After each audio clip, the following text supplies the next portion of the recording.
Let's get into it, ladies and gentlemen. Welcome to episode 3 of No Blueprint featuring James Jones. He's a powwow dancer, fitness instructor, and so much more. I am super excited. Just to kind of dive deep right away, I want to make sure that I pay homage to the creator, for this moment in time. Last week we spoke with Kenny Starr, and we had a conversation about synergy, and so I appreciate that we get to share this moment with you, James Jones, and thank the creator for lining everything up for us. So big shout out to the creator for this moment in time. Make sure we pay homage. Awesome. I also want to pay homage to land that I'm on. So I reside on Algonquin territory. So shout out to our distant relatives, our Algonquin people here in the Ottawa region. And I also want to thank our guests. We have some amazing people tuning in. Everybody on our Zoom, who's tuned in on our Facebook. I want to give thanks to them as well for joining in. This is a great opportunity to learn the truth, from people who are doing incredible things, people who've made it, in my eyes, in my opinion. And I'm just really grateful to be here. And of course, we got to thank our guest, James Jones, for being here today. I know how busy things are, how fast life can move, and through these quarantine times, I think it forces us to slow down a little bit. So I wanted to thank you for joining us. And let me start off by asking, how are you doing through these COVID times? Well, thank you so much for having me on, my brother, Justin. I appreciate it. Kisa, manatao, ninas kamao, ihi, just give thanks to the creator. During these times has been pretty crazy, to be honest. A lot of people probably don't know this, but because I competed at the World Hoop Championships in February, I pushed all my shows back to start. Usually I have shows like all through January, February, but I wanted to train really hard this year for the World Hoop Championships. So I pushed all my shows back to start exactly on March 20th. So all my gigs, everything I had lined up was pushed and planned to start on March 20th because of the World Hoop Championships. And it just so happens, like, this whole crazy coronavirus lockdown, like, basically started like March 15th or March 16th. So for me, it took me out of a lot of work, but I've been able to get some really amazing work done online, since this whole thing has happened. I've been keeping myself busy with powwow fitness. I've been putting out a lot of content. I started a YouTube channel. I started a Facebook kind of fan page. I started a TikTok. I started all these social media platforms that I had never really dabbled like that much in before, and it's really just helped me understand the just how important it is to keep working even during tough times, man. Even when you're feeling down, when things are not going right, you gotta still check off those check marks every day. You got to continue to eat well. You got to take care of yourself, mentally, physically, spiritually. And you also got to continue to work and move forward. And you got to continue to focus on your goals and dreams. You know what I mean? Because those things are always, those things are not going to go away. The stuff that we're going through right now, that's going to go away. Eventually, things are going to get back to normal or some way. But, your goals, your dreams, your aspirations, everything that you want to do in life, that stuff's not going to go away, man. So you got to keep pushing towards those goals and dreams. You got to keep working on yourself, in all different levels. And that's what I just been doing. I haven't been doing anything real crazy, but I just been slowly working on, building my social media brand a bit better, sharing my story, putting out more content during this time. And it's been working for me. So. Respect, man. I appreciate you sharing. You dropped a lot of knowledge right there in a short time span. And I think let's take this back a little bit. You've been in this game a long time. I was browsing on your Facebook doing my research, and you have pictures with Immortal Technique. You got pictures with Yasin Bey. For those who don't know who that is, it's Mos Def. For those who don't know who that is, it's an icon in the rap game. So I also know that b-boying and breakdancing was your first love. So Yeah. take us all the way back to that time frame in your life. What age were you when you started, you know, b-boying and doing that stuff? And how did you get involved with that? Well, I never grew up in a traditional setting. Like, I grew up, I grew up in the north. I grew up, um, around my cousins and around my community, around my uncles, aunties, cookum, all that. But I never really grew up in a traditional setting. Like I grew up. I didn't know my language. I didn't know anything about, ceremonies. I didn't know about dances. I could only say a few Cree swear words. You know what I mean? Like, and part of that is because residential schools played a really big part in taking away a lot of culture from our community, especially in the north, the northern Alberta. A lot of the young people growing up without their traditions, growing up without their culture and stuff like that. And for me, the very first art form that I actually got into was I don't know, like there was like these party dances like back in the 90s, like with TLC and MC Hammer and all these old school rap videos. I started getting into these party dances, and they were like old school hip hop dances, and I just liked the way people danced when I watched it on TV. So I started off doing that, and then when I moved to Edmonton, when I was about I'd say like around 10, 11 years old is when I Wow. met a group of Indigenous breakdancers. They were a breakdancing group in Edmonton. And I was just really drawn, man, to what they were doing and how much joy and positive energy they were bringing when they would dance. They would always get people smiling. They would always get people feeling good. So I wanted to try it, and I started learning a little bit about it. One of the guys in the group showed me a couple of simple dance moves, and then that's just kind of how it started, man. I fell in love with it. And at the time I was up to no good. I was hanging out with during my teen years. I was into hanging out with people who were in gangs and drugs and alcohol, and the whole inner city spiel, you know what I mean. And yeah, it was really I'm really thankful that I was able to find that, because that pulled me away from all the negativity that I was going through growing up, you know what I mean. Hmm. So, and then, yeah, that's how I got into breaking. And then I started competing and traveling, and started getting asked to come and do gigs and talk to kids all over like North America. And then got to go to Italy, got to go to Spain, like when I was like 16, just to go and dance, you know what I mean? So yeah, it's crazy, man, how it all happens, you know what I mean? When you replace negative with positive, like good things come your way. Mm, well said. And back in those days, so you started breaking, if I remember this correctly, like 11 years old, 12 years old, right? And so in that time Yeah. frame, do you remember the first live performance that you did that really sticks out to you? Like what was one of those moments that really sticks out to you, man?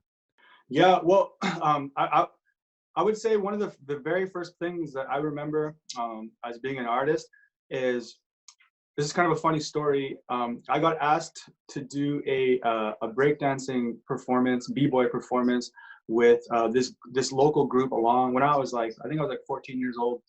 And it was at this sober dance club. Like, we used to have sober dance clubs in Edmonton, and a Nice. lot of teenagers and families would hang out there. And then they're like, "Hey, we're gonna do a show here in an hour. Do you want to perform with us?" And I was like, "Yeah, all right, cool, let's do it."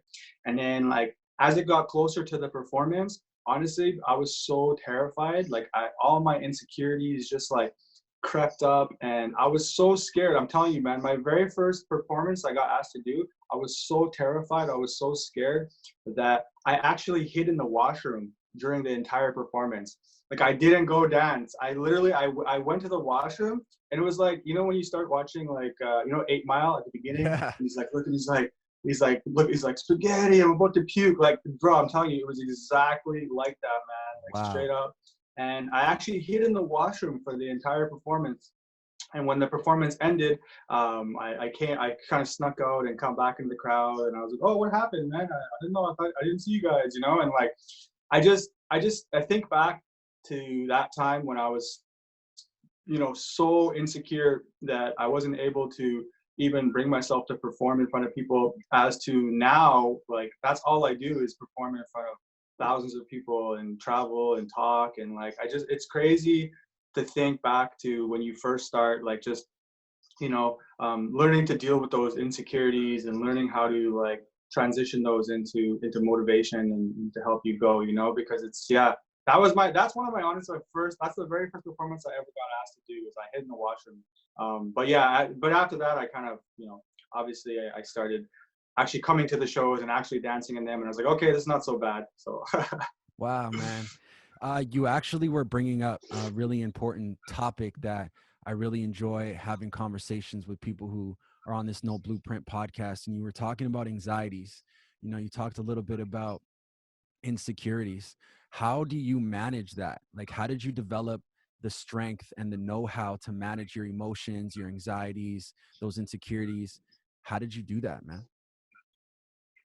Well, for me, like a lot of my anxiety and a lot of my insecurity came from a lot of bullying and racism that I was dealing with at school.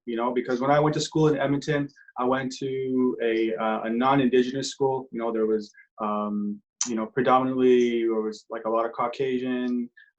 There was a lot of other ethnicities, and there was only a very small population of Indigenous kids in that school. It was a Catholic school. So I experienced a lot of racism. I experienced a lot of bullying, and it made me feel like when I was about to perform, all those things that people would say to me, those negative things, they would pop up in my head, like, oh, you're not good enough. They're gonna laugh at you, yada yada. Like those things were the things that popped up into my head.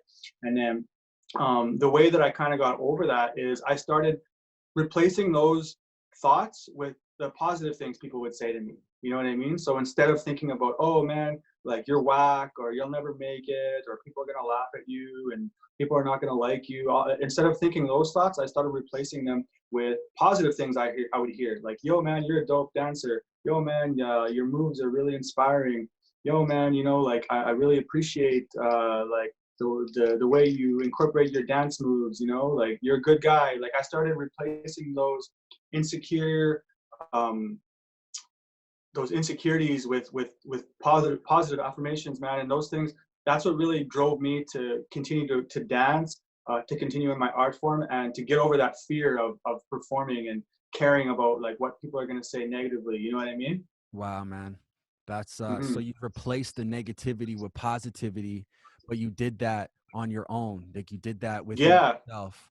And that's Hmm. so fascinating. I think that's almost like a form of meditation. Would you consider it that, where, you started giving yourself those self affirmations that gave you what you needed in order to overcome those anxieties and insecurities?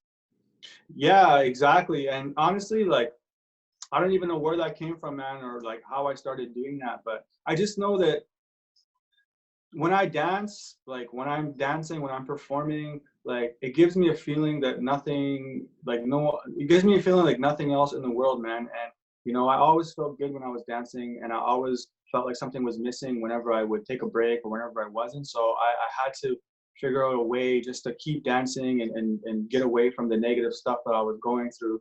So, but yeah, it's almost like a self meditation. You have to almost pull yourself like forcefully out of the negativity sometimes, man. Like that's the only way to get out sometimes. You know what I mean? And it really, really, really helped. And yeah, I would just say that to anybody, man. Anybody who struggles with insecurities, because I talk to artists all the time. Like people, I always get messages like in my inboxes. Hey man, like I'm an artist, and like I'm struggling to get my stuff out there. Like how do I succeed as an artist? I get these questions all the time, and like I just tell people the number one thing, man, is insecurity, man, is one of the biggest downfalls of most artists out there. They're always, a lot of people, the way they think about their content and the way they think about their projects is they're scared that they're gonna fail. You know what I mean? And they think that if I put out this piece of content and it only gets like one like and no comments, then it's going to be a failure. You know what I mean? And like Mhm. that's the one thing I just tell people is, man, you can't think like that. Like, yeah, like you could put out something and like maybe no one will like it or nobody will share it, but what if you put out something and that piece of content changes your life? Like what if it blows up and it literally, like, that happens so often, man. People put out one thing, it changes their whole career, man, their whole life. You know what I mean? it Facts. puts it puts a spotlight on them that nobody would have seen before if it was just sitting in your drafts or sitting on your hard drive. You know what I mean? So that's my number one recommendation to any artists out there who are struggling with insecurity, man. You know, Mm. stop consuming, start creating. Yes, man. You know what I mean? Content creation, I think, is definitely medicine, and not just through social media, but creating art in whatever form or fashion that might be. I think that's definitely a positive outlet. So on that Yeah. note, I'd love to ask you, and please let me know if you want me to provide you any context, but when did you start learning about your identity and understanding who you are as a human being?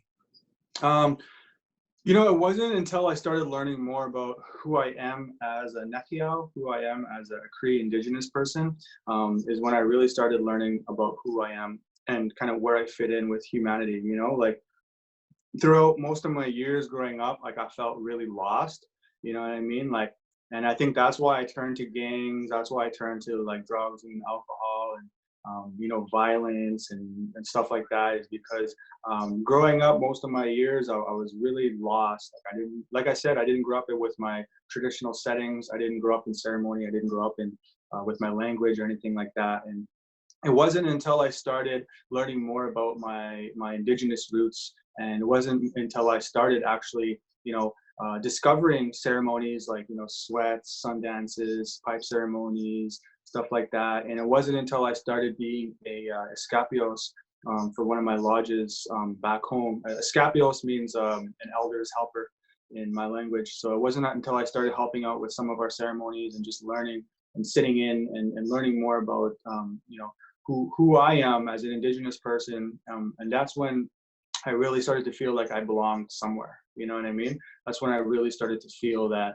okay, like I'm not just lost. Okay, it's not just me against the world. It's like, no, it's like I belong to a very special cultural rich background. And once I found my culture, once I started finding more about my language and my Indigenous roots, is when I really, you know, didn't feel alone anymore. You know what I mean? And I felt like I belonged. So I think that's the big thing for me, man, is just being able to find my culture and being able to be around really good, positive people who push me to learn more about my identity as a Nekia Cree man.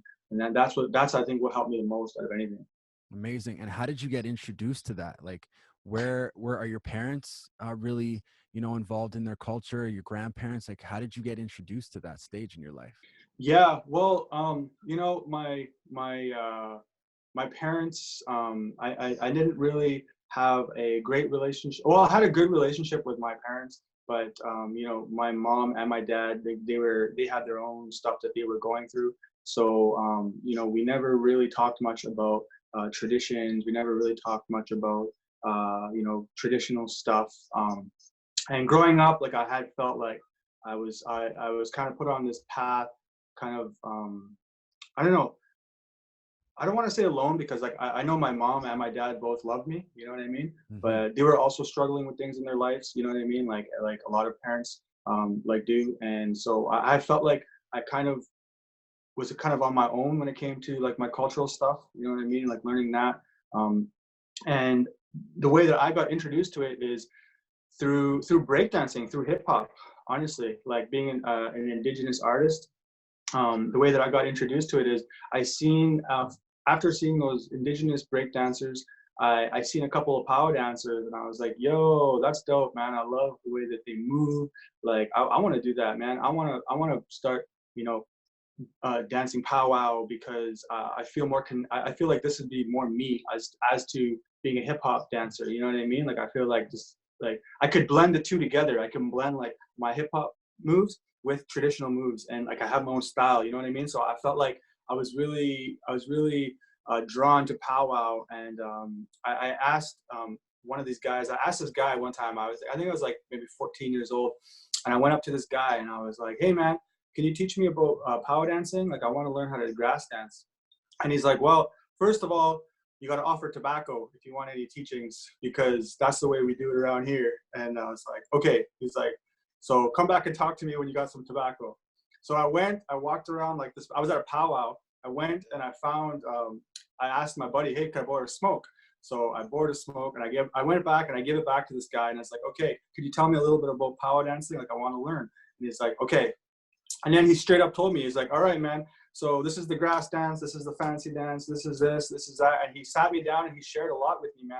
And he's like, if you want to start learning, you need to find a mentor, find somebody to kind of introduce you and teach you the right way. You know what I mean? And yeah, so then I was able to kind of find a guy who was also a break dancer, but also a grass dancer. And his name was Leo Latender. He's like a really good brother of mine now, one of my best friends. And yeah, I approached him, and he started teaching me, man. Just, you know what I mean? Like, he's like, yeah, I'll show you some moves. He showed me some moves, and then we became good friends. And then he actually gave me my first grass regalia and invited me to come perform in Italy with them when I was like 16 years old. So, you know, but and honestly, like, I don't, for anybody who doesn't know about your culture, for anybody who doesn't know your language, you know, don't feel ashamed. You know what I mean? It's not your fault. You know, I don't want anybody to feel like if they don't know powwow, or if they don't know language, or if they don't know like their ceremonies, I don't want anyone to feel that ashamed of that. You know, that stuff will come when you're ready. You know what I mean? When you're ready to accept it, when you're ready, you know, Creator will just put it in your path. You know what I mean? And it can start with anything, man. It could start with learning how to do a prayer in your language. You can start by learning how to smudge, learning how to powwow. It could be anything, man. It'll start just like this, and boom, you know what I mean? It'll just come to you when you're ready. But you have to, you know, make a few sacrifices though, if you want to do it the right way. You know what I mean? And like, I had to sacrifice partying, I had to sacrifice drinking, I had to sacrifice drugs, I had to sacrifice being violent. You know what I mean? I had to put all those things to the side if I wanted to continue to learn more about my culture and ceremony, because those things don't really mix. You know what I mean?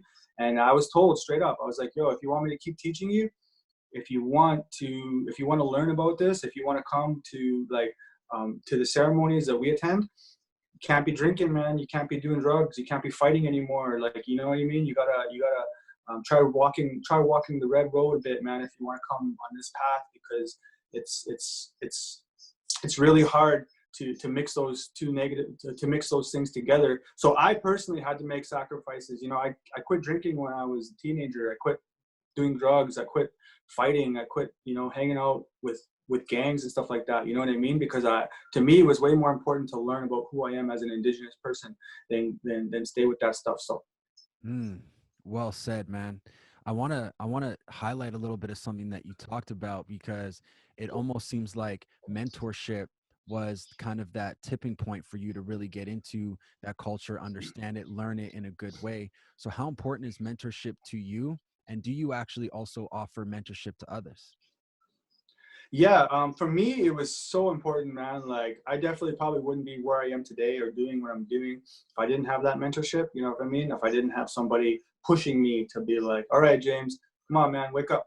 Gotta go chop some wood.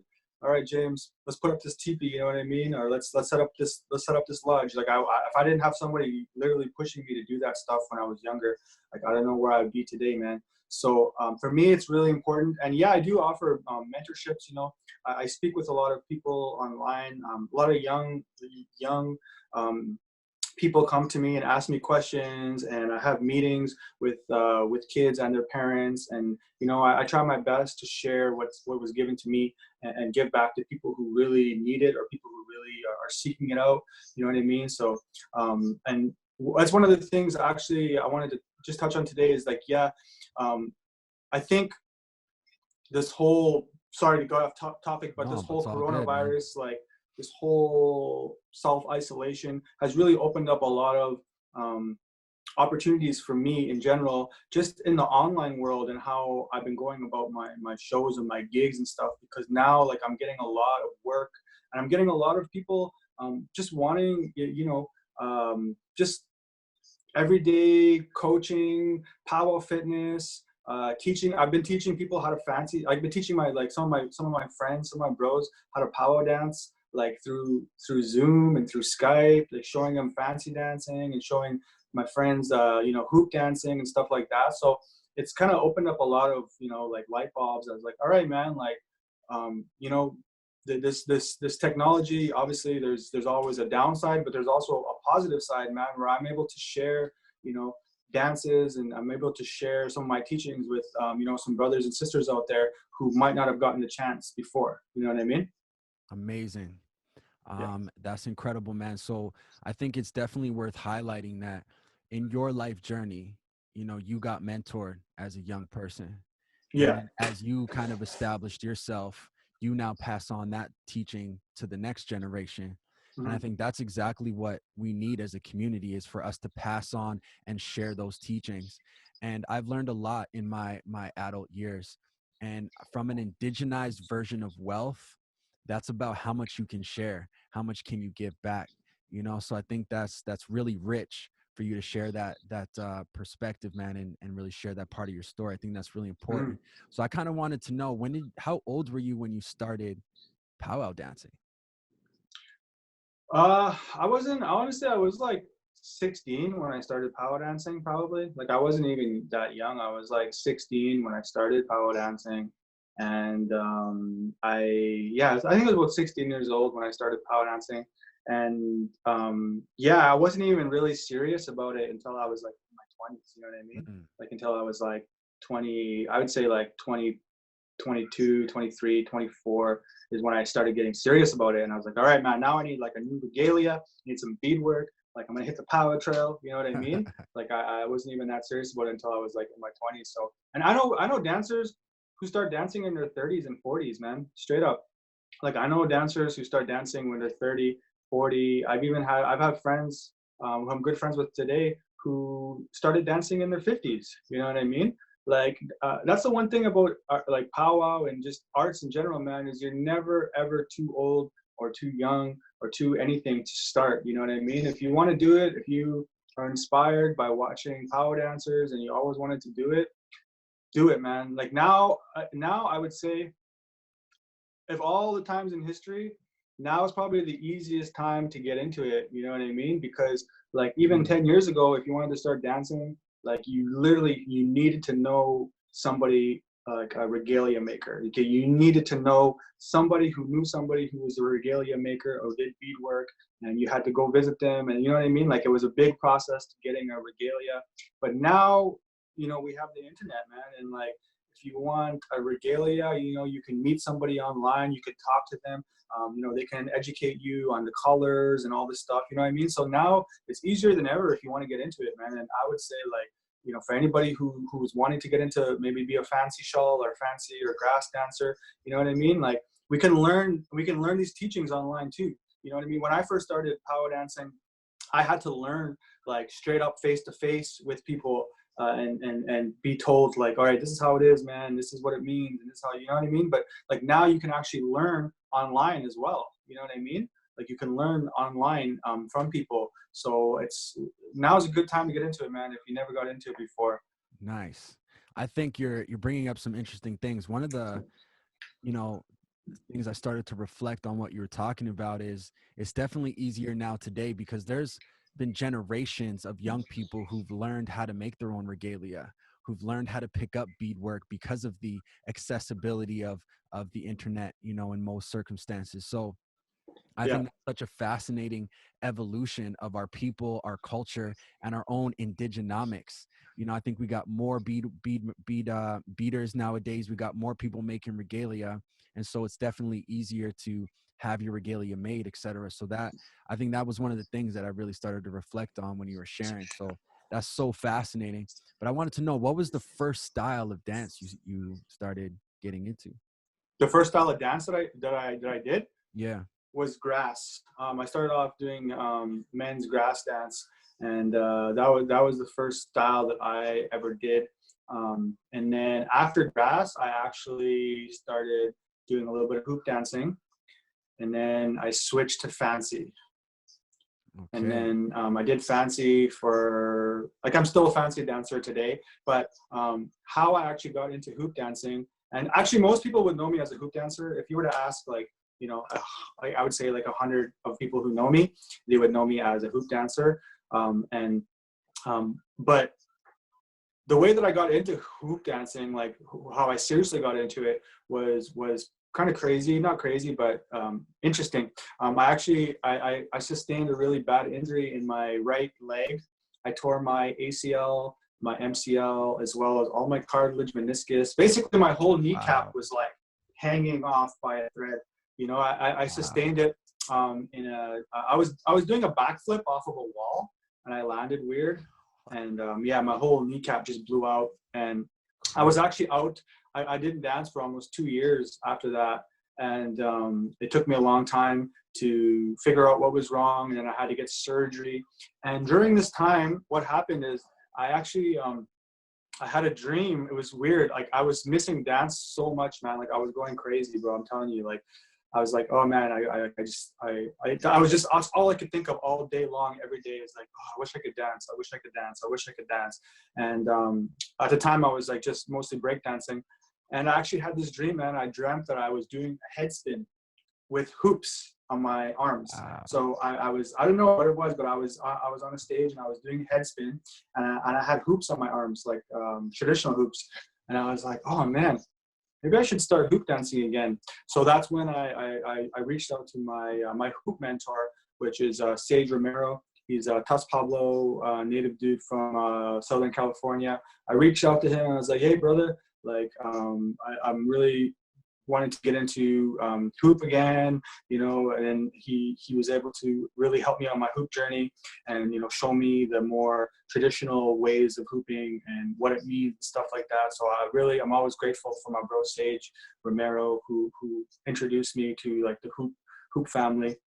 And yeah, and I started hooping after that. And it's crazy because, like, even though I couldn't break dance and I couldn't be creative breakdancing anymore because of my knee surgery and healing, I was able to do all the stuff with my hoops. Like, basically I could train all day with hoops. You know what I mean? Like, I could literally just train all day with my hoops and like be really creative with them and that stuff, you know. So it was really freaking crazy. And I did that for like the whole time that I was healing. Like, the entire time that I was on my healing journey, I was basically practicing hoops. Even sitting down, like on the couch, I was practicing hoops. And yeah, it was crazy, man. That's how I got into hoop dancing. So incredible, man. You've performed all over the world, man. We're talking Europe, Australia, you've been to Iceland. Tell us, what was one of your favorite long distance performances?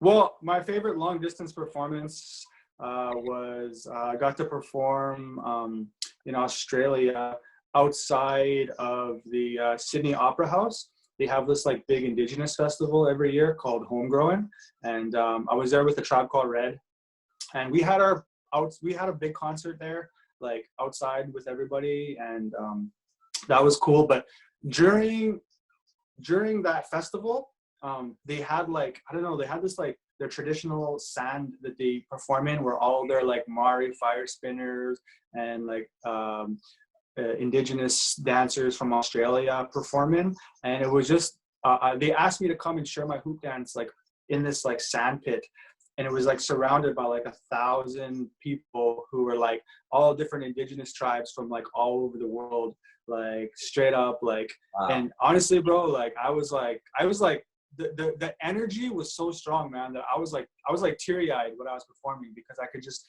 feel, man, the strength of like all the Indigenous like different cultures there, you know what I mean? And like there was so like just so much energy, man. It was insane. And that was probably the one performance, long distance performance, that I'll always remember, man. You know what I mean? Like it just, there's no comparison, man, for me. But yeah, I would say that's my favorite performance. But my favorite place that I ever traveled to, though, just in general, was it was actually just here in Canada on the West Coast. This little island called Haida Gwaii on the West Coast. Okay. I would say that's like my favorite trip I ever been on, man. I don't know. I love that. Just the energy of that place, man. The Indigenous people there, the natives, how deep rooted they still are in their culture. Like I loved everything about Haida Gwaii. So that's my favorite trip to perform at, Haida Gwaii on the West Coast. But my favorite long distance performance would be the just outside the Sydney Opera House in Sydney, Australia. Okay. Nice. Sydney, Australia. Tell us what that was like being out there in Australia, man. Hot, man. It was hot. eh? It was really freaking hot because like our winter is their summer, you know what I mean? So like yeah, we were there during their hot period, and I don't know, like here in Canada, I would say like in Edmonton it gets like plus 30 mostly, plus 35. It was plus 53 when we were in Australia. Wow. Like a lot, like some of the days. So it was crazy. Like not even doing anything outside, bro. Like just walking around outside for like an hour, like you felt like you had heat stroke. Like you had like the craziest headache ever. You're freaking sunburned. You feel like you feel like you're like dehydrated. Like, you know what I mean? Like, yeah, man, it was crazy, man. So it was really hot, but it was really beautiful. And one of the things I really loved about Australia was just how welcoming a lot of the brothers and sisters were down there. Like we toured with a group called Oka, and they're like a Indigenous group. They're kind of like the Tribe Called Red of Australia. Okay. You know what I mean? Yeah. Like they do like electronic music with reggae, and they also play like the digi and like all the like indigenous arts. They add that to their band. So they're like a live band, and they're dope, man. Like it was cool because like all the Indigenous people we met there like basically introduced, like we're basically like family, like right from like the time we said hi. So that was really cool, man. I felt really being down there, and being down there like around Indigenous people, it felt like I was literally here. Like I didn't ever feel like I was away from home. It was like, it's breakfast, man. Come over. We're cooking breakfast. Like, you know what I mean? Dinner. Nice. Yo, where are you at? We're making Family. dinner. Come over. Yo. Good vibe. You know what I mean? It's like just like family, man. You know. So it was really good vibes down there, man. Nice. So on that topic of performances, one of your big tours that you went on was with A Tribe Called Red. Is that correct? Yeah. I was with them for almost 4 years. Wow. So tell us, like, how did you land going on tour with The Tribe Called Red? Did you know them beforehand? Like, how did you come across that? Well, yeah, like I didn't know them beforehand. Tribe Called Red, like they reached out to me. I remember we did a performance. Nice. It was the Inspire Awards in Saskatoon. Okay. So it was like the Inspire Awards in Saskatoon, and I remember we did a performance. I did a performance with them like separately, and I was like one of the only Indigenous dancers who was adding breakdancing to the show. So I was basically doing hoop mixed with breaking, and they were performing live. And after the show, he reached out to me and was like, "Hey, we're gonna go on tour." And this is before like they were just coming up, you know what I mean? Yeah. Like this is before like they had won a Juno or anything like that, or the Polaris. Like they were literally just coming up, and they're like, "Yo, we're gonna do a little tour in Northern Ontario. We want to bring a dancer, and like you do breakdancing and hoop dancing, so we think you would mix good with like what we do." And I was like, "All right, cool." And so I went and I performed for a couple shows, like maybe 6 or 7 shows. And then that was the night that they won the Polaris too. So I performed with them at the Polaris. And then I went home for like a few months, and then like, "Yo, we're going on a big tour. Do you want to come?" So I jumped on, and then I basically toured with Tribe Called Red for like almost 4 years. And we performed for like 4 years together. We traveled the world. We went all over. We went to like, performed at freaking Coachella and all these big festivals all over the world. So that was dope, and then after about 4 years, I don't know, I kind of had like a falling out with one of the members in the band, and it was just like a negative environment after that. So we just decided it was best just to kind of part ways and stuff like that. But nothing bad. I have nothing bad to say about Tribe Called Red or what they're doing. You know what I mean? Like they changed the music game, and like I have nothing but love for all the members and everybody in the organization. You know what I mean? Like I don't hold anything negative towards them or whatnot. You know what I mean? It's all love, and but that's basically my little 4-year period with Tribe Called Red. And we had some really good times though, man. We had some good laughs, good times. We traveled all over, and it was like there was times, bro, where I felt like straight up like I felt like I was like Rihanna or something. I know it sounds weird, but like, oh man, tell us about it. Just like the way that, not that I felt like a superstar, but the travel was like really, really similar to like, you know what I mean? Like being in New York, flying into New York at like 3 o'clock and performing at midnight, and then going to the airport at 3 in the morning, and then flying to like Europe, and then getting off the plane, going straight to a music festival, performing, go right back to the airport, fly to Norway, perform. You know what I mean? Like it was literally, dude, there was times where I didn't even know that I had fallen asleep. Like I was so tired sometimes backstage. Like I would literally, like, I remember being, I think we're in France, or maybe I think we're in France or maybe Slovakia, one of the two. And we were at this big music festival, and I was so tired that like I think we had like 3 hours before our show, and like there was nowhere to sleep. I literally like laid on the grass, like face first on the grass. I had like a little towel. I made a little pillow, and I slept for 3 hours straight, face down on the grass. I was so freaking tired from traveling so much. And yeah, like that's just how crazy it got, man. Like our tour schedule was like straight up insane, man. And yeah, it was definitely something that I'll never forget. You know what I mean? Like being on that kind of a tour schedule. So how do you maintain your balance in such a crazy, fast-paced lifestyle on tour? How do you maintain, good, positive health? And so what do you do to maintain your balance through those crazy times like that? Yeah, honestly, it's really tough, man. It's really, really tough. Like I would say when you're traveling that much and you're that busy, like there's times throughout the day where you're like, this is amazing. Like, oh my God, like I can't believe I'm on this side of the world, and I'm touring and I'm doing these big shows. Like you're so grateful, but you're also really start to get run down, I would say, spiritually. Like in the same sense, if I could compare it to something, is like, when you're grieving, and like let's say like you're grieving, and like you're sometimes your spirit just feels vulnerable. You know what I mean? Like sometimes your spirit just feels vulnerable and weakened. Like you just feel like weak sometimes. You know what I mean? Because you're so drained, and the travel is so heavy. Like you just feel very, very tired spiritually, mentally, and physically. And there was times, bro, where like we would go to like Prague, like to do a show, and like there was times we'd be in places like that, like amazing cities. People dream of going there, right? Yeah. And we'd have like the day off, and literally like nobody would go into town. Like we would just stay in the hotel, because we're so just drained and tired. And like sometimes we'd be in amazing places, and we're like, nah, I'm not going out. I'm just gonna sit in my hotel room. I'm gonna order food. I'm gonna Skype with my family, and I'm going to bed. You know what I mean?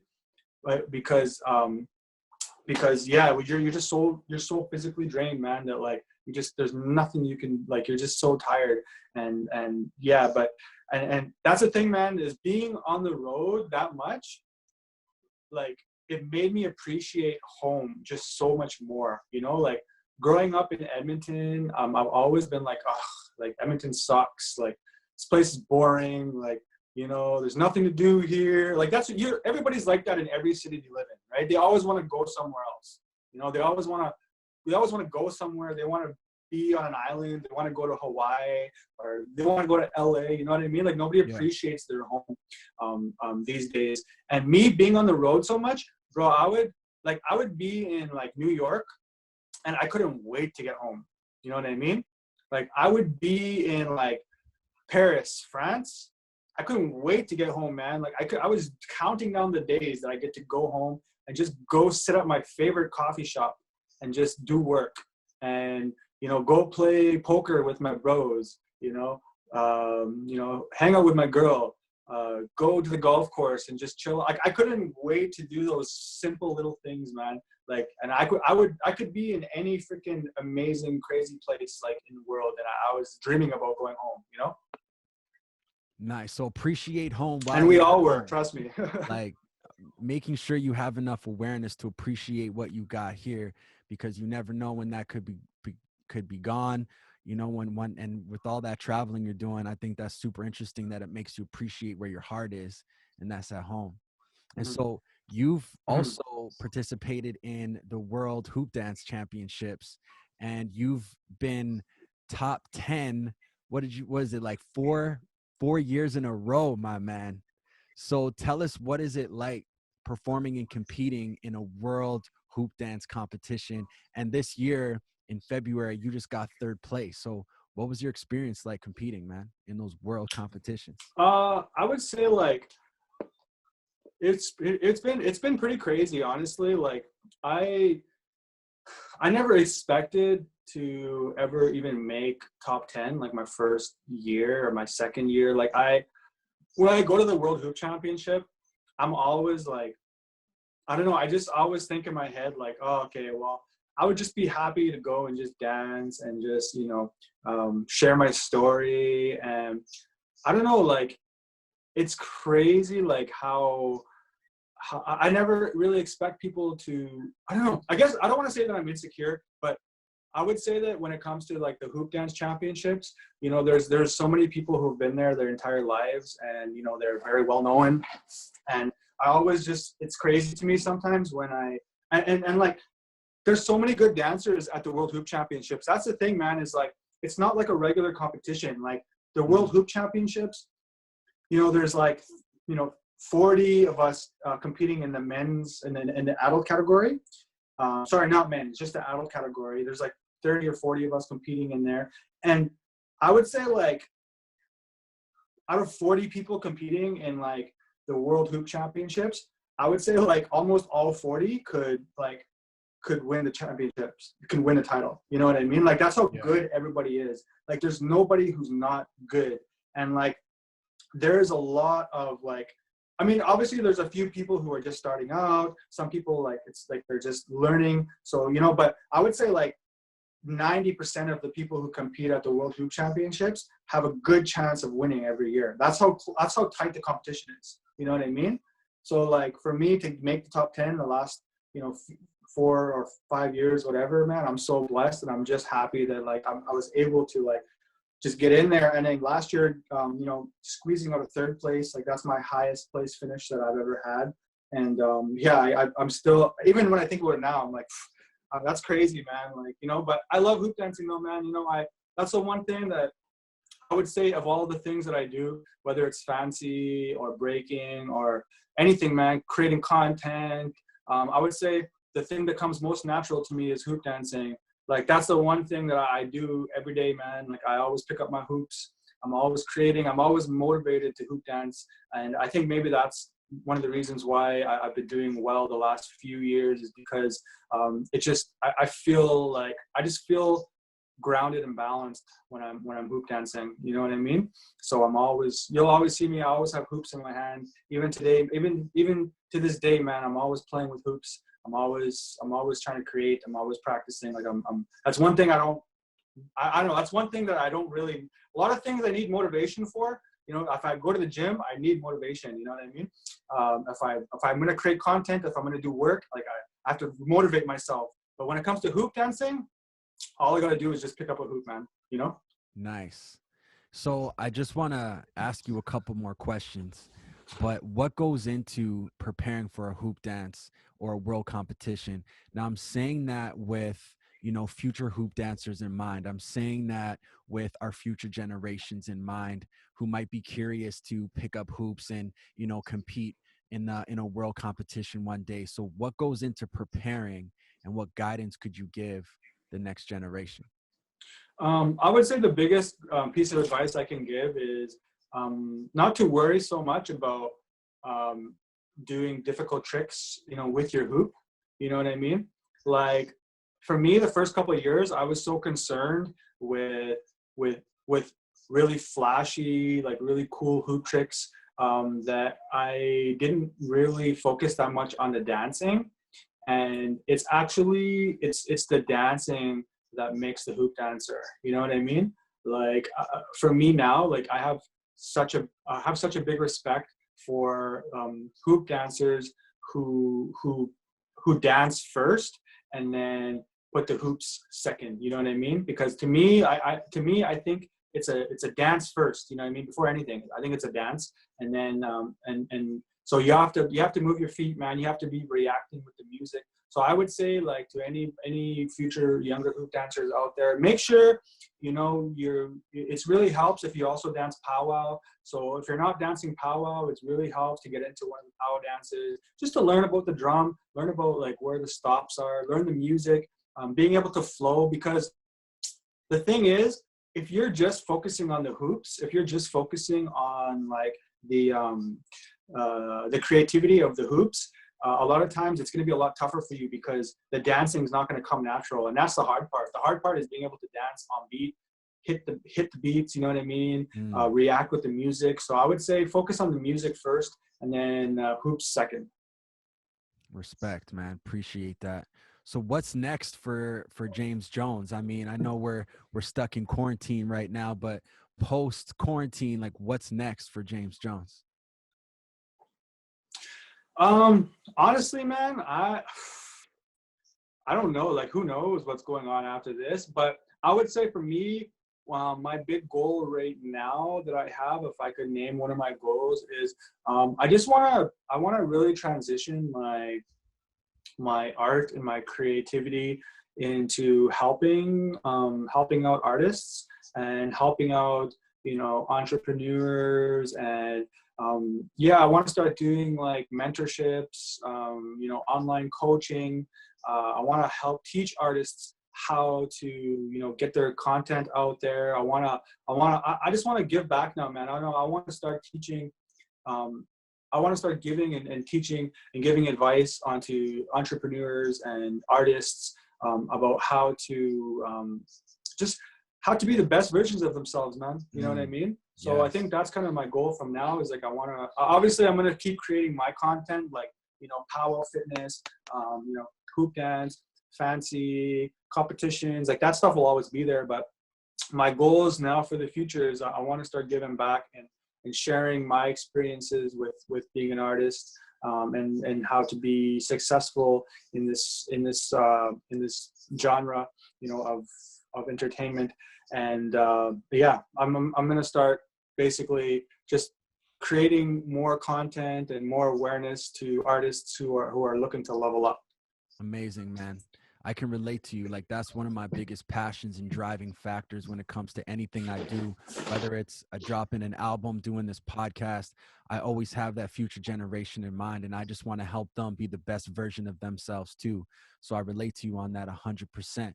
So my last question for you, my man, what does success mean? For sure, bro. What does success mean to you? To me, to me, success has nothing to do with fame or money or status or followers or anything like that. To me, the definition of success is happiness.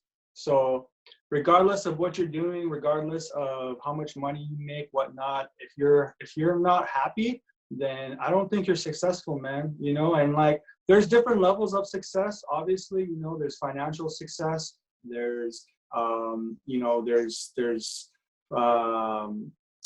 success of how many, you know, possessions you own, and there's physical success, there's mental success, there's spiritual success. So I think for me, if the way that I define success is, how successful are you on all those levels? You know what I mean?